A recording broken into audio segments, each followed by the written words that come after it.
This is Traci Harrell, and you are tuning in to Bigger Than Me. And I am here for you. Just to be clear, when we say it's bigger than me, guess what? It's not only bigger than me, but this show is all about you. Because together, it's not bigger than us. And that's what this show is all about. We talk about how you can live your best life. One of my passions in life is really on this topic of leadership. How can we all be better leaders? I also focus on how can you live every aspect of your life in a more successful way. And I am super excited. There's lots of decor in the room. Thank you very much for that. My producer was very kind to me. So I am an official certified success coach. Yes. You saw it here first. Success Magazine, the magazine that is celebrating 125 years. I am officially a certified success coach. So now I'm working with a community of coaches who are all about what we can do to help you achieve your dreams, the goals that you identify. Let's make sure that 2022 is a year where you do exactly what you intend to do.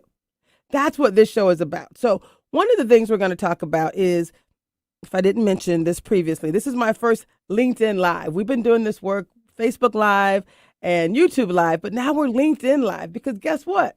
LinkedIn family, this is for you. It's for you. It's about you, right? It's about how you can do what you say you want to do. There's not one leader in corporate America that isn't talking about inclusion, that isn't talking about what we can do, what you can do, what you're already doing to change the status quo. Well, good news for you is that we are going to help you to do that work in community. Whew. When I mentioned that this is my passion, did I also mention that I am doing this as a part of a community?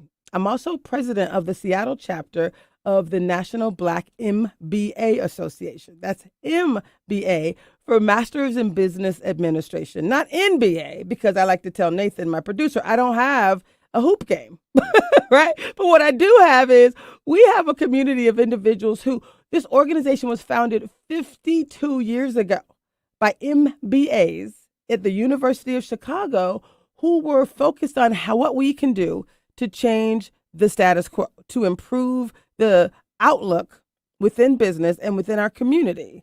And so today, we have a couple of quick videos I'm going to share with you that give you a little glimpse of who I am and why this work is important and why the organization that I'm a part of, one of the organizations that I'm a part of, the National Black MBA Association, how they are committed to doing this work. Now, what's also exciting is my new success family, my success coaching family, Ben Fairchild, and there's a whole slew of amazing people. Eli and Don. Is it Fairchild or Fairfield? I should know that. I apologize, Ben, with success. But what I will say is they've committed to also support this work. And what we've done is we've aligned the objective of achieving inclusion in business, which we all say we want. The truth is we know how to do it. And we have a number of success coaches who, again, when you think about success is not, an imaginary game. There's a very clear roadmap on how to achieve success. So what I'm excited to do is to talk about a series of books that I'm writing. I am an international bestseller already. I've contributed to 3 books that became international bestsellers: Ignite Happiness, Ignite Your Inner Spirit, and Ignite Possibilities. And in those 3 books, I wrote what I called my inclusion origin story. Like, why is this so important to me? And why is this important for us to get the work done? Well, again, what we're going to show you this first video is just a little glimpse of the last chapter in the next book that I'm writing. So the book series that is kicking off, and I just spoke to my publisher on my way to the studio, Curry Brothers Publishing. And what they shared with me is we're on a fast track to get this out there.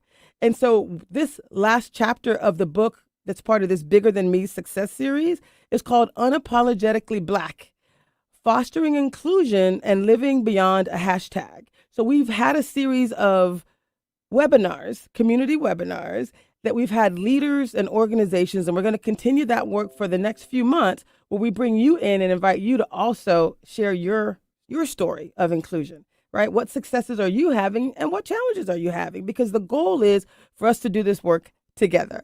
So the book series is called The Bigger Than Me Success Series, and the initiative, the training that I've been doing, which I'm so proud of, is called Transformational Inclusive Leadership. I've trademarked that term. It's something that I've created out of 6 different types of leadership. It's partly adaptive leadership. It's partly inclusive leadership. It's partly servant leadership, right? It's a combination of a process as well as an experience. These are about having inclusion experiences.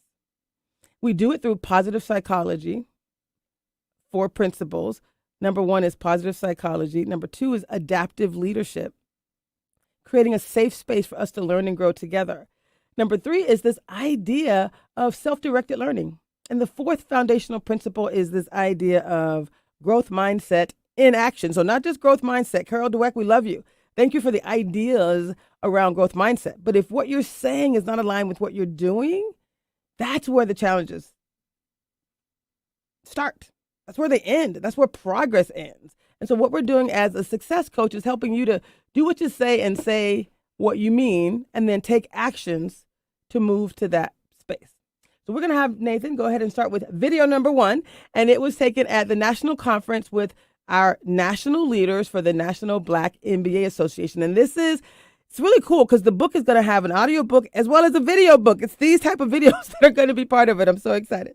Go ahead, Hello, this is Traci Harrell. I'm president of the Seattle chapter of the National Black MBA Association.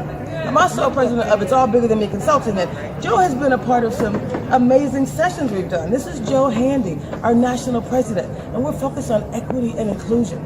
If any organization can make systemic change, it's the National Black MBA Association. So I'm gonna have each of these amazing people introduce themselves and tell us, why is equity and inclusion so important, and what are we gonna do? What are you ready to do as a leader of the National Black MBA Association? We'll start with you, Joe. My name is Joe Handy. I'm President and CEO of the National Black MBA Association, as Traci stated. Traci and I have a long history of having conversations about this very topic. And one of the things that we see that resonates within our community is the need to be able to have a voice for our community, and the need to have people, our companies in particular, live beyond the hashtag and show that there is focus and emphasis in what they're doing beyond what they're saying. So instead of just putting a plaster on their website, we want to see where those dollars are going. We want to ensure that they're going into serving our community, as was stated in public statements. So we want to make sure that we're holding them accountable and creating a scorecard of where they were then and where they are now. So we're looking at developing all of those processes and having them in place to ensure that diversity, equity, and inclusion is not just something that they're talking about, but it's actually something that they're doing and they're feeding. I love it. So you're chapter president and you're part of the board. So I'm a former chapter president for Memphis, but hi, my name is Leslie Coleman.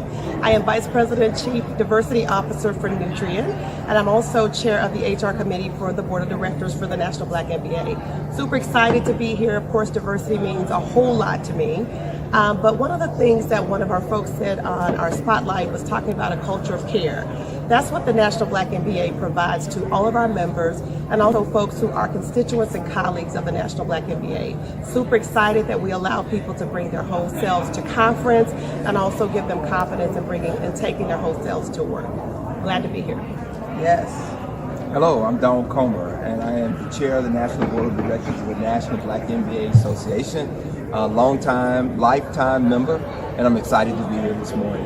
Diversity and inclusion is what we're all about. We are unapologetically black, and it is our mission to make sure that we advance the causes that enrich lives for people of color and those who look like us. I am totally invested in HBCUs, and I love what the national organization is able to do to move forward the agenda in that particular space. When you look at the span of a career, it's learning, earning, and returning. And we want to touch at every phase of that. We want to grow, we want to develop people, we want to enrich the lives of HBCU students. So we want to balance the scales, give them an equal place at the start of a race, and then propel them to compete and be successful. I love it. We have another board member with us today. Tell us who you are. Why is equity, why is inclusion even more important than equity?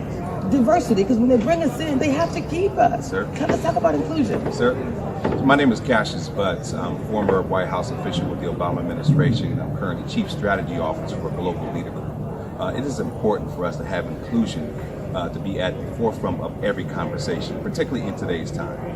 The reason why the National Black MBA Association has an emphasis on inclusion is because we have to have an even playing field just to get ahead. There's no other place other than the National Black, which I like to call National Black. I think we all like that. Can you like that? I like do. that. We all like that. You like We all that? like that. I like that. It gives us the opportunity to really identify ourselves and also allow other folks on the external side of our organization know who we are. This organization has been around for over 50 years, and we want to make sure that people know that what we are about, what we have to offer. We have a lot of professional opportunities, professional development initiatives that help corporate endeavors and people who are looking to go into different endeavors. And so it's important. Our board chair has been exemplifying that for a number of years. He's been dedicated to it. Our new CEO, Joe Handy, comes from the world of making certain that everyone has an opportunity for inclusion, no matter whether you're in Seattle, Washington, or Florida, or even right here in Chicago, Illinois. And by the way, we're in Chicago for the 43rd annual conference. The organization was founded here 52 years ago. So this is just the first of many conversations. We really are creating an inclusive environment where everyone can thrive. So there's more to come. Our theme is renew, refresh, and reset for this conference and for the year. We want you to renew and reset your idea of what inclusion looks like. More to come. Thanks. I love that video. That was so impromptu. That was me following an amazing session saying, hey guys, come over, let's do a quick video. There was no plan at all. It was really just us having a conversation. And that means this was just an authentic reflection of who we are as an organization. And if I tell you a little bit more about who I am as a person, I'm someone who likes to elevate the voices of others. So as opposed to you hearing any more of my voice, I'm going to share a really cool video that I did also at the conference. And it was with comedian Damon Williams, who happened to be one of the presenters at the national conference. So we're going to go ahead and check out this video. Oh my goodness. This is Traci, Harrell, and I'm here with the famous Damon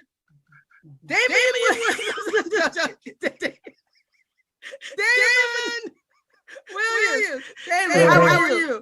Doing fantastic. And for those who don't know, that's an inside joke. I had to tell Damien is the devil. That ain't my name.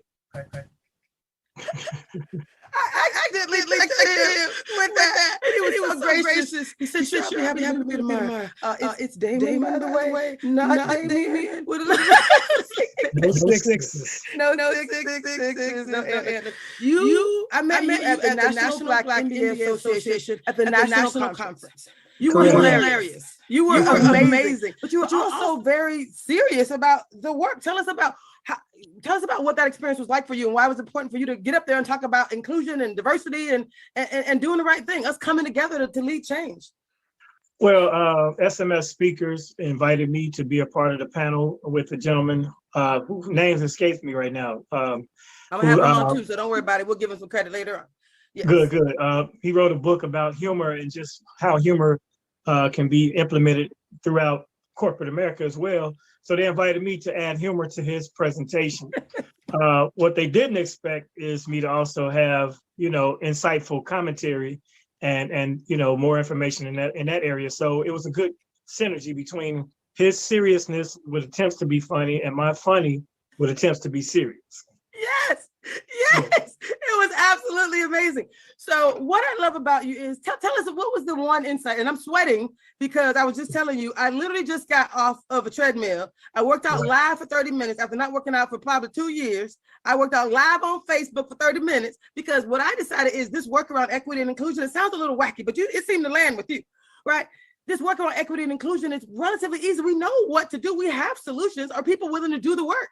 right? And I'm becoming Okay. a certified success coach, as I was telling you. I don't know if you can see that, but certified success coach. And what they said is coaches have to be more accountable for themselves. And so I'm 100 pounds overweight. So how am I, what level of accountability? I can still be accountable and tell you what to do, but I will feel much better ensuring that I'm showing you how to be successful, because there are basic things that we need to do to be successful, right? Indeed. Doing the work is one of them. Doing the basic stuff day by day, changing your beliefs about a thing, and then just doing it. So you came up and you gave some basics too. Talk about that. Well, it's really common sense, but from a corporate standpoint, you can't assume that common sense is common. So a lot of people Wait, hold on. I'm not gonna let you just drop that one and keep moving. No. Say that again. You cannot assume in a corporate structure that common sense is common. The fact that in this day and age, there are still Caucasian women that think it's okay to touch Black women's hair, or even to inquire about touching Black women's hair. If you're in a workplace and you're like, oh, your hair is it's so different. Can I touch it? No, you cannot touch it. You cannot pat it. I have the same issue sometimes with people, and women especially. Your hair is so shiny. Can I rub it? No, I'm married. Nobody rubs my hair but my wife. So it's common sense will tell you, no, you can't rub my hair. I remember this guy, and he meant no harm by it, but I was sitting and I was doing autographs on DVDs I was selling after the show, and it was an all-white audience, Chicago at Zany's. And one of the guys, he was so happy, he enjoyed himself. I was so funny to him, but he's like, man, you're the greatest, man. He grabbed me, he just like kissed the top of my forehead. I'm like, dude, and gave me a little pat. I'm like, man, I ain't no Cocker Spaniel.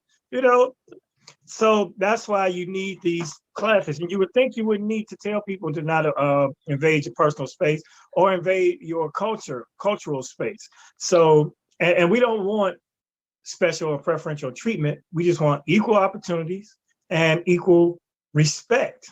And it's disrespectful sometimes to ask certain things and to do certain things. And so we discuss humor being implemented in a situation like one of the questions, when is it okay to be funny at the workplace? The only way you should try to be funny is if you know the joke that you're trying to tell will make the person you're telling it laugh. In other words, if there's something that's kind of inappropriate, make sure it's something that they can laugh about. That's what I'm saying about this whole Dave Chappelle, cancel culture and things of that nature. If he just told jokes about transphobic, or he not mean, excuse the word transphobic, about transgendered people, he wouldn't come across transphobic if he were making them laugh as well, as opposed to making them the brunt of the joke. So it's tact, and everybody doesn't have that skill. So that's why we need success coaches like yourself to let people know how to deal with these things. I love it. So what did you feel? What was that experience like to be at the Black MBA and see all those successful Black people trying to do some things, right? Collected. I mean, there were days of training and sessions and connecting and jamming. We were having a good time too. You had to have a good time with it. Indeed. And we were in your town. We were in Chicago turning it up. So how did that feel to be around so many people? Because for me, part of this work, it really does have a collective, it requires community. It requires us to do this together. Why is that togetherness and that connectivity so important? Well, the greatest part about it is it's the young people that are involved. And so that people that in their generation and generations that after them will have more diversity and inclusion. And, so it's good. That generation is woke, but it also is good to see that many people like-minded coming together for betterment of themselves, of the culture, of the corporate climate, and things of that nature. So I was encouraged by it, and I look forward to doing more of them. I'd like to be on that circuit a little more, because that was it's my second time with something with the NBA. But it was definitely, something I like to be more involved with, because I think I have a voice and I have a perspective that they probably need to hear. No, that they definitely need to hear. So I'm president of the Seattle chapter of the National Black MBA Association. I'm also president of It's All Bigger Than Me Consulting. So I'm actually leading this Bigger Than Me Success Series for the National Black MBA, and I'm leading it on a string and a budget, without a budget. So that won't be the case for long. But what I'm asking you is, can we continue to have your voice a little bit along this way as we bring sponsors in to continue to elevate the conversation? Would you be comfortable with that? You can say no, and it won't feel no kind of way about it. But I'm just letting you know. I can't say no while you record me on Zoom if it was a no. I'd have to say yes now and be like, no. What happened was my peoples wasn't on the call, and Damien, Damien can do it, but Damon not so much. Good one. You like that? Yeah, certainly. I mean, I believe in movement building, as well as potential for things to take place further. It's not always about money with me.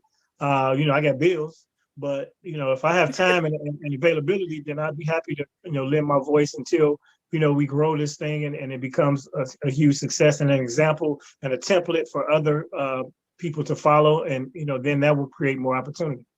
I love it. And it is about elevating our voices. So I showed a video to you. It's part of the kickoff of this next series. So I've been doing this Bigger Than Me Success series for a while. So the next phase of it, the next session is coming up in December. I want to not date this video because you're so amazing, but it's coming up here shortly. But the video was called Unapologetically Black: Fostering Inclusion and Living Beyond a Hashtag. And I use that specific language because our president and CEO, Joe Handy, loves to say that we're going to hold companies accountable for, to live beyond a hashtag, what they post on their websites. And our board chairman likes to say, we are unapologetically Black, right? He talks about HBCUs, et cetera. So first is that what unapologetic? Tell me, talk about what unapologetically Black means. So people are going to be like, really? What does that mean to you? It means that being Black is not something you have to apologize for. It's not something you have to even acknowledge. It is what you are, and you are who you are, and you're proud of it. I love the skin I'm in. I love who we are and what we do. Those of us that are definitely being prominent and trying to do things in a proper way and lead by an example. And so, that's why I'm sitting in front of this flag. I can't wait to Juneteenth. We're gonna be out there like Cinco de Mayo this year in Chicago. I'm getting these flags everywhere. They shut it down in Chicago. Yes. That's wow. Right, you all you saw we that. were there doing Cinco. Yeah, we were there doing whatever they were doing. Oh, it was whatever it was. What was it? I guess you all were here for Mexican independence. It's two different things, but regardless. There you go. Yes. They definitely represent. The flags are on the hood of the cars. They fly in from the back of the car. So I'm doing my flag. That inspired me. I'm like, okay, I'm getting me a flag as well. Unapologetically Black. So what would you say? What would you say to white people who are like, what does that mean exactly? Like what I heard what you gave a great description, but what would that other information be that you want to share with leaders? Because us being unapologetically Black does not threaten your whiteness. You can be unapologetically white, but you do have to apologize for some of the things white people have done in the past, or at least acknowledge it and understand where we coming from a place of disadvantage based on your ancestral misdeeds. So that being the case, you don't have to feel offended by our Blackness, and you don't have to hide your whiteness, and so everybody can be who you are. I mean, Italian Americans, French Americans, Spanish Americans, Mexican Americans, African Americans, it's inclusion and diversity. So, lighten up if you can. White people, don't take it so serious, but let us celebrate ourselves, because the more we celebrate ourselves, the more our esteem is risen, then the more I believe prosperous we'll be, the more productive we'll be. If we lead by example for our youth, as opposed to some of the negative images that they're receiving on a daily basis, and let us be unapologetically Black and show examples of what that is, then down the line, you will benefit as well, because we'll all benefit as a society. Damon Williams, the comedian, is also a theologian, a doctor. I mean, you killing it. Preach, brother, preach. That was good. I got two final questions for you. Is that okay? What were you going to say? I said, my mama thinks I should be a preacher, but she didn't take us to church when we was young, so my scriptures are off. Your scriptures, you just preached right there, brother. That was beautiful. Two final questions for you. You heard Joe Handy actually talk about, living beyond a hashtag. Companies made all these statements during George Floyd about what they were going to do and how they were about this and about that. But the lived experience for many of us are not as we would hope they would be. What are your thoughts about how do we help companies to live beyond a hashtag? Well, you got to keep your foot on the gas and keep the pressure on for them to definitely be accountable for their situation. If you made all these proclamations of unity and support during, the unrest, now's the time to keep the work going. And it's also time for all those people that were out protesting. It's not just about the photo op and the march. It's about the work being done afterwards. My son is an activist, but he's continuously and constantly working toward all the goals of their organization. Let Us Breathe in Chicago, Let Us Breathe 773 on Instagram. And I see what it takes to get the results. You know, it's cool to have the hashtag and the photo op, but definitely it takes work in the trenches on a daily basis to get, the actual outcome that we all seek. I love it. My last question for this particular session, and I do look forward to following up with you. So, this work is called the Bigger Than Me Success Series. I'm a success coach, right? My company is called It's All Bigger Than Me Consulting. There's a song by Leandra Johnson. I got to give her credit. It's called Bigger Than Me. It's my theme anthem, okay? So someone sent me a text message. One of our past board chairmen for the Black MBA sent me a text saying, girl, you got to see Kevin Hart was just on CBS with Gayle King, and he was talking about something that was bigger than me, right? And he was using this bigger than me concept. And you're here because it's bigger than you. You said, Traci, I'm in. How can I help? So let's talk about this concept of bigger than me. Why is this concept of it's being bigger than me and showing these successes? Why is this so important? And what does that mean to you? Well, when it comes to Kevin Hart, everybody's bigger than him. But I mean, that was right there. I was right there. I didn't even know I was just giving you a softball. Kevin, we love you and would love to have you come talk about. Absolutely. He's inspirational. He's the GOAT of the present right now as far as what he's doing. And that explains how he's doing what he's doing. And what that statement means to me and what it meant to me from him saying it. I saw an interview with him when they were talking about Chappelle, and it might have been pre-special, but it was about the cancel culture. And Kevin said, whereas Dave is an entity and he's an individual, Kevin is more of a conglomerate. And what he does affects lots of lives and households. If something, he has a radio network, he has, several production companies and things like that. So he has employees. So if he gets canceled, it may trickle down to all of them losing opportunities. So it's bigger than him. So he can't just be willy-nilly and be bogus. If he decides to cross the line, he has to be really intentional in his statements and things that he does publicly. Excuse my stutter. That's good. Yeah, so that's what bigger than me means. Bigger than me means it's not about you, and what you do can help and affect others. And that's really the whole basis of bigger than me for me. I mean, what I do on a smaller level is bigger than me as well. I have a lot of people who rely upon me in the comedy industry for bookings and things of that nature here in Chicago. And then across the industry, I've been very beneficial to some that have gone on to do great things. And so that makes it bigger than me. When I'm doing what I do, I didn't do it just for me, I did it for them, and they go on exponentially and help others. And that's, the pay it forward message. Wow. But this is so amazing. Thank you so much, David Williams. You said your son is doing some work and it's called Let Us Breathe 773? Yeah, that's their Instagram. Look up Let Us Breathe Chicago.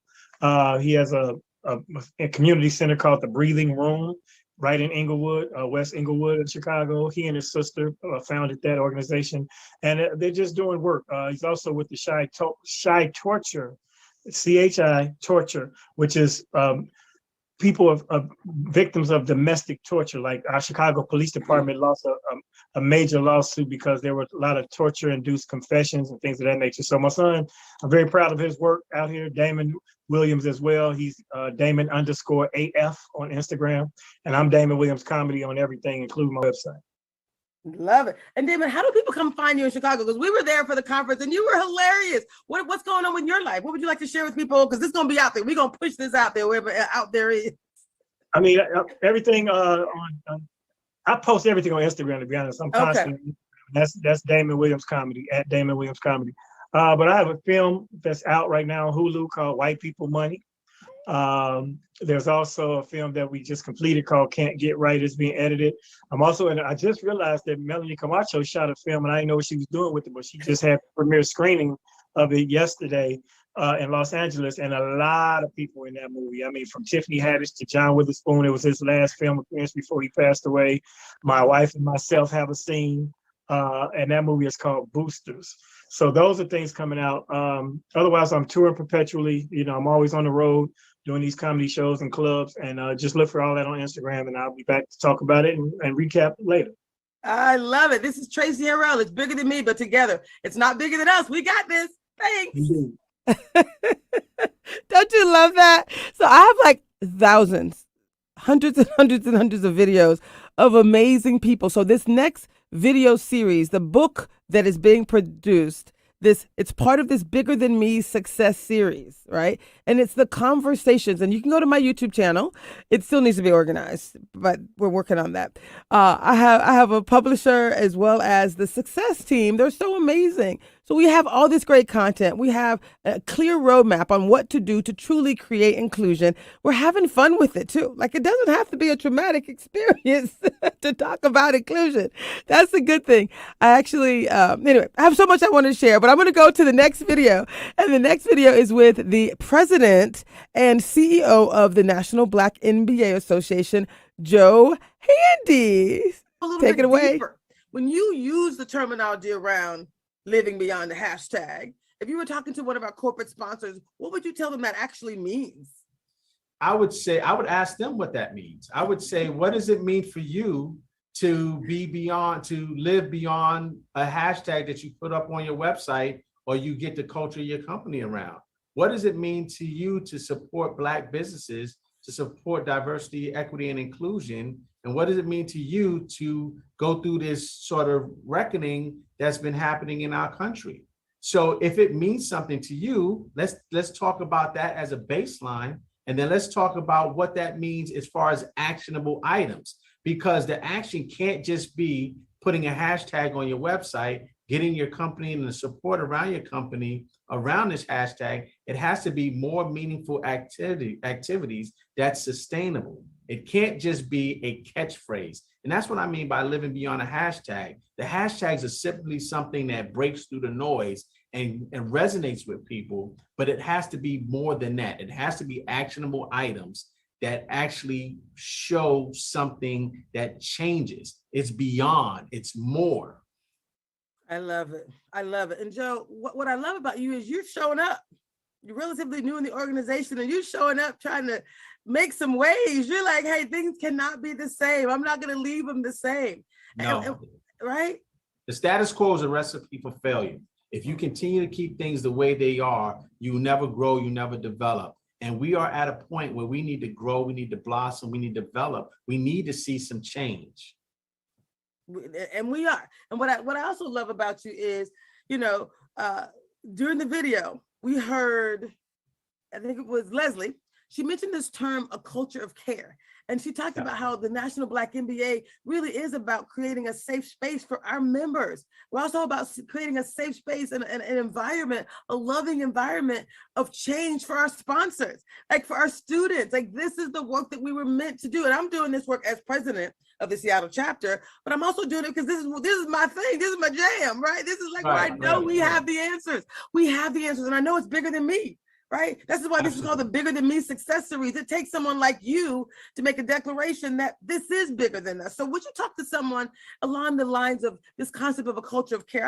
I've done thousands of interviews with our people, leaders and professionals. So if you think about people who've been in this journey for decades, who might be less than optimistic than I am, who might be less excited that now is our time for change, what would you say to give people hope as it relates to this culture of care? And we do have therapists that are going to be part of the conversations, but what would you say to people to give them hope that now is the time for them to lean back in, right? And for us to create this culture of care in this community where we can all move through the next level together.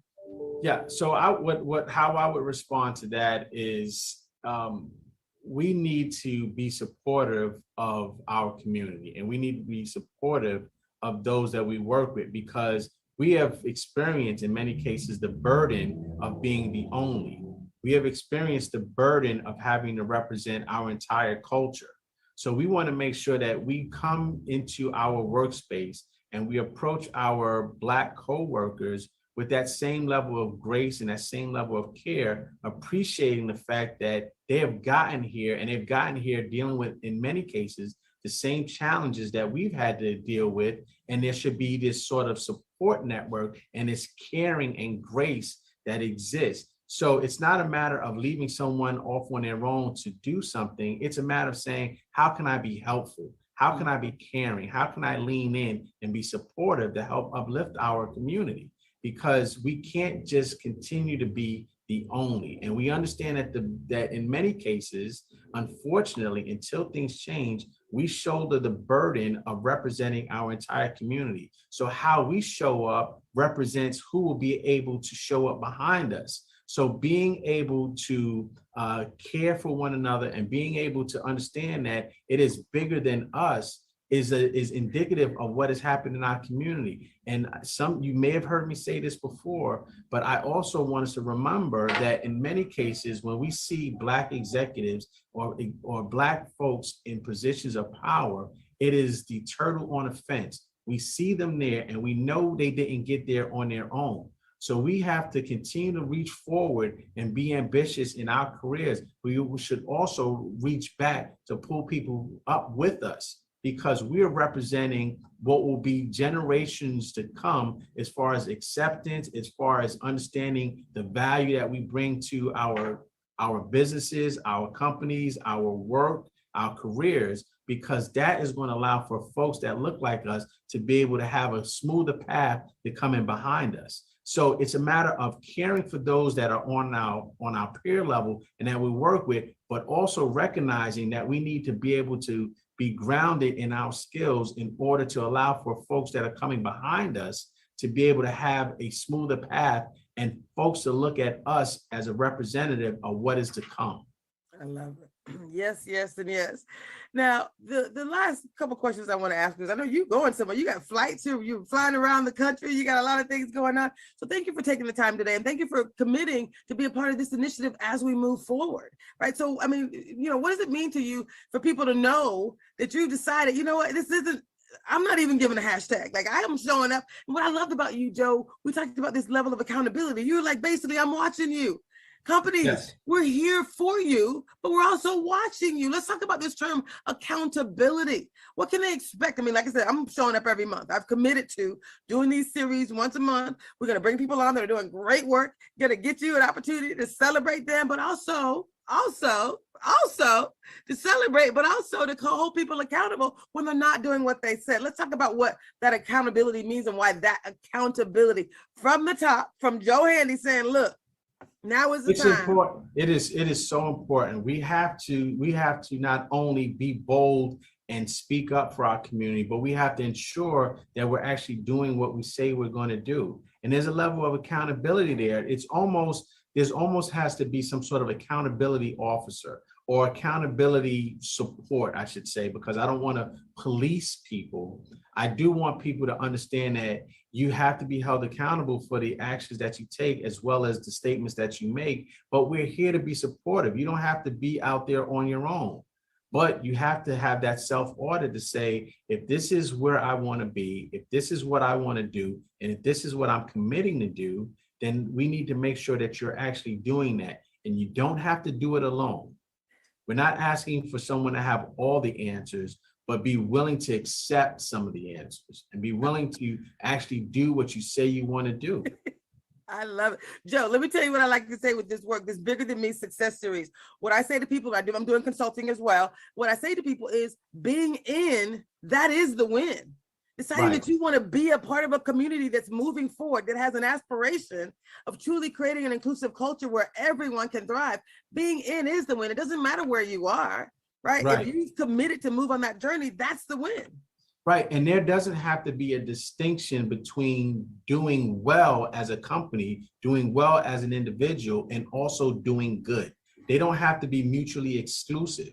You can do well and do good at the same time. So there shouldn't be a fear that if you don't do what you say you're going to do, that is going to have a negative implication. You can do well and do good. I love it. Joe, I got two last points to talk to you about. Now, we decided to call this kickoff session in this next phase of the series, Unapologetically Black, Fostering Inclusion and Living Beyond a Hashtag. Now, we talked about living beyond the hashtag. What Right. do you think when you hear the term that Donald Comer, our current board chairman, likes to use? He says this every time I see him. We are unapologetically Black. What do you Right. think about when you hear that? That's What do you think about grounding. it? It's grounding. It's foundational. The purpose of this organization that was established 51 years ago was to support the Black community. And that is where we've been built on. That was our foundation. And that's where we are 51 years later. We're still focusing on the Black community. So we are unapologetically Black because we are focused on our Black community. We're focusing on uplifting. We're focusing on our Black businesses. We're focusing on our Black entrepreneurs. We're focusing on our Black staff, our Black members. We are unapologetically Black. I love it. I love it. No, I have to ask you a side question on that. When white corporate sponsors hear that term, what do you say to them? Is there something you need to do to help them feel comfortable with that language? Absolutely. So in many cases, you have those circumstances where people say, well, you're focusing on the Black community. I don't see color. And that is probably one of the things that I use as a learning or teachable moment, because by saying I don't see color negates who I am as an individual. Saying that I don't see color negates everything that my color brings to the table and all the skills that come and all the learning that I had to go through to be where I am. So saying that I don't see color is almost diminishing of the fact that of the journey that I had to go through. So when I talk to companies, I say, I need you to see color. I need you to see everything that we had to go through to get to where we are, because there is a story and a narrative in that of itself that shows the tenacity, the strength of the community that we were able to get here in spite of. Did you see that? In spite of. There's more to that interview. There's so much more to go. Oh my God, I'm so excited. So as you can see, as a success coach, part of the work we're going to be doing in 22 is to helping you think about, move forward as it relates to equity and inclusion. Also, living your best life in every way. But right now, we're going to transition to our sponsors for the next show or two. Africans on the East Side. We have two Africans on the East Side individuals here. I think we have Karen and Adam, and they're at a vaccination site, I think. Bring them on, Nathan, let's see where they are. It's time to move east. This is Bigger Than Me with AOE. Hello. I like it. Hey, how you guys doing? So angle the camera up. I see somebody's stomach. I don't see anybody's face. That's you, Adam. Adam, you gotta get you organized a little bit better. There you go. So where are you guys at? What's going on? Karen, go ahead. We are out in Linwood at a COVID vaccine clinic, bringing the community together to get their boosters and the little ones to get their first shot. Oh my goodness, I love that. Well, why is that so important? Why is it important for you guys to show up and tell people what's going on? That the vaccines are good. Why is that so important? The vaccines are keeping people alive, and so people who look like us need to see that we are encouraging them. We're getting the shots, and we're encouraging them to get the shots. And we're out here in partnership with other African community members who you can see, and we're working together to reach not just on the east side, the north, south, the west too. I love it. Africans on the East Side is Africans United. Africans everywhere. Adam, who do you have with you? Give us some names. What communities, what other groups are with you? I have Maawa Drame, who is the president of the Gambia, Northwest Gambian Association. And Karen, you can introduce Martha. Is that Martha behind the mask? Yeah. Yes. Hey, Martha. Martha's been in studio before. Martha was like one of my first guests, I think. Yeah, I think so. How are you? Good. So, we're in partnership with Northwest Gambian Association. It's Martha. I'm the executive director of Washington State Coalition of African Community Leaders, and I'm representing on the side African Youth Drug Prevention, one of our programs in the coalition. I love it. So, Martha, tell us real quick this Washington State Coalition of African Community Leaders. You brought together like how many African organizations? Yeah, so we have actually since our administration started in 2020, we Can you have talk a little bit louder and get closer to the phone? We're having trouble hearing you. okay. So can you Yeah, hear me that's better? better. Yeah, so Okay. much better. Yes. So we originally started, it was founded in 2017 with a handful of African communities. To date, we just pulled the numbers. We've added 50 member organizations, businesses, and individuals since, yeah, it was a big feat since That's huge. 2020. Yeah. That is awesome. So, Karen, what else did you guys want to share with us today about what you're doing, Karen and Adam? Well, I'm here with my community. Like everybody knows, I'm an immigrant, born and raised in a tiny town called West Africa. And I love going meeting community. And when Martha and our did the first vaccine drive, we Africans on the East Side wanted to be part of it so that we can empower our youths and the community to know that when you work together, you gain stuff. So that's why we came in and to help and be together as one. It does not matter where you come from, the walk of life. If you need out, Africans on the East Side is always there to support. And these people are my people. So we're here today. I love it. Do you want to introduce yourself, the person that's with you? Mawa, go ahead. Hi, my name is Awad Rame. I'm the president of the Northwest Seattle Gambia Association. I can't really see your face, so I want to make sure so when the recording happens, we can actually see you. So there you go. Yes. Can you speak a little louder? Yeah, my name is Awad Rame. I'm the president of the Northwest Seattle Gambia Association. So I started this in July. I'm new in the field, but due to these good sisters here helping me to learn more and get more educated in helping the community, which I really appreciate. Especially Martha, I do a lot with Martha. I bother her asking her a lot of things so that I can get myself educated in the community, serving the community. So I appreciate that. And today we are doing a vaccine drive. The first one I did it with the coalition, which is Martha's, the coalition, the African coalition. And Martha did see the turnout was good and told me, you can do this again. But anyway, I'll be on the background to support, or you can do it with your community. And today we did it again. So, which is very successful. I'm so proud of these ladies. And especially Sister Adam, that's my sister. I always bother her all the time. I know her for a long time, and it's my sister and it's my auntie too, my uncle's wife.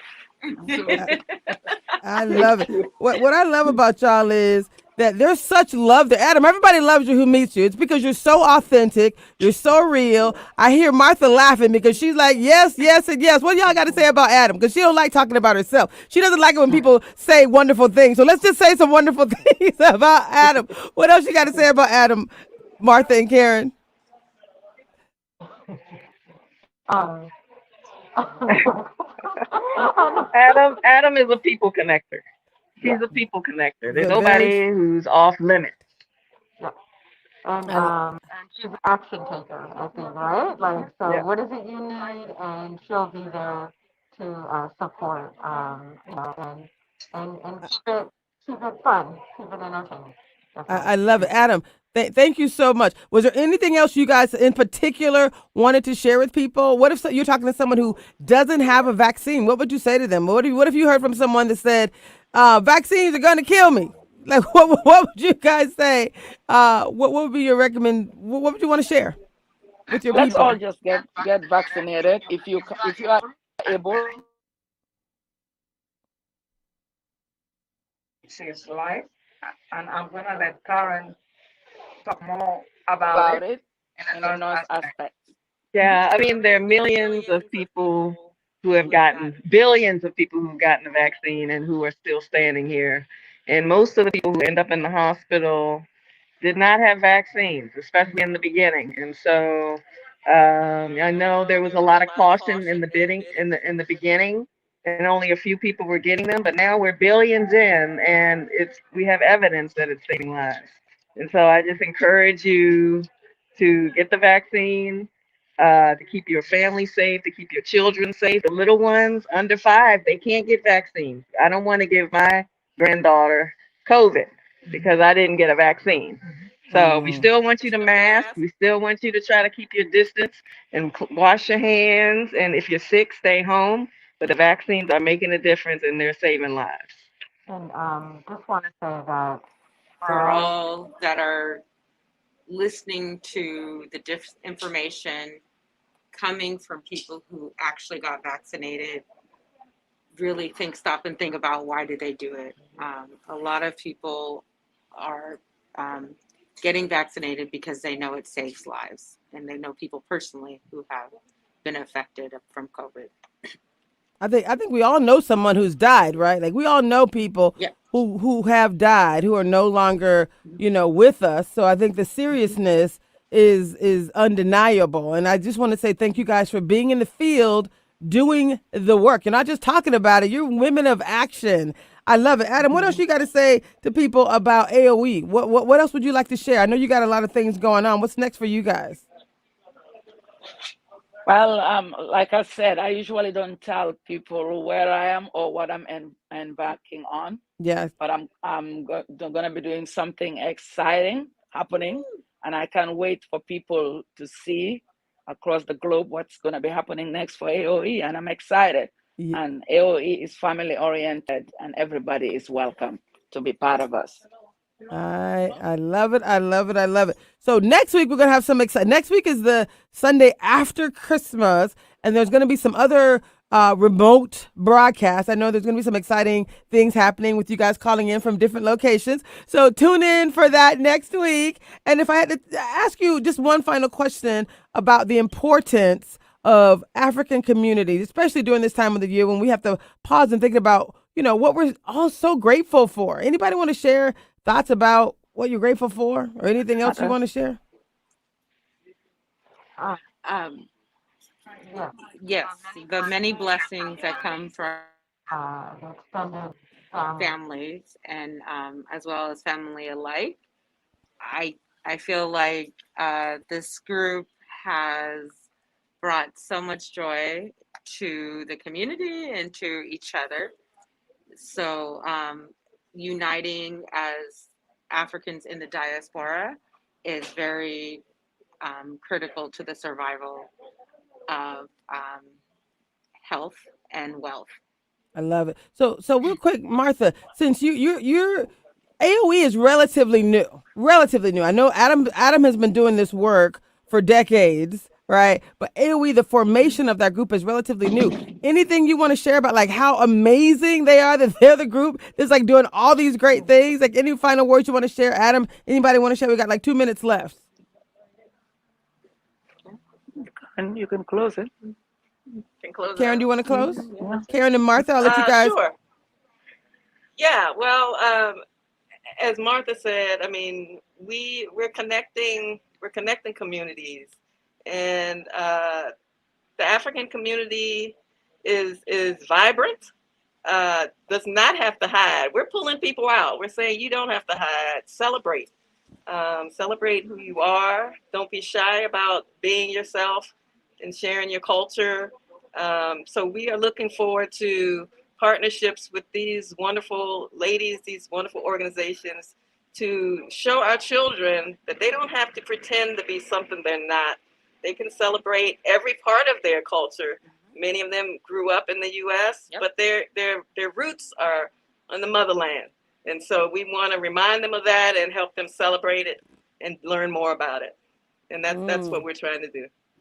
Yes. I love it. Okay. First of all, let me just say how grateful I am for each of you. I know we have one more show together, but know that I am with you in whatever you're doing moving forward. I am so excited that you're there with this work. I think we have how many seconds left? We got a whole minute left. Who wants the last 60 seconds? Adam, throwing it over to you. Well, we can close it with wishing each and every one of you happy holidays, safe holidays, and keeping your spirit up high. And like I said, don't be a stranger to Africans on the East Side. Just go on Google. If you type us like it is, Africans on the East Side, we're there. We'll respond to you And to my youth leaders and my youths out there, I'm always here, and Africans on the East Side is here. Have a safe.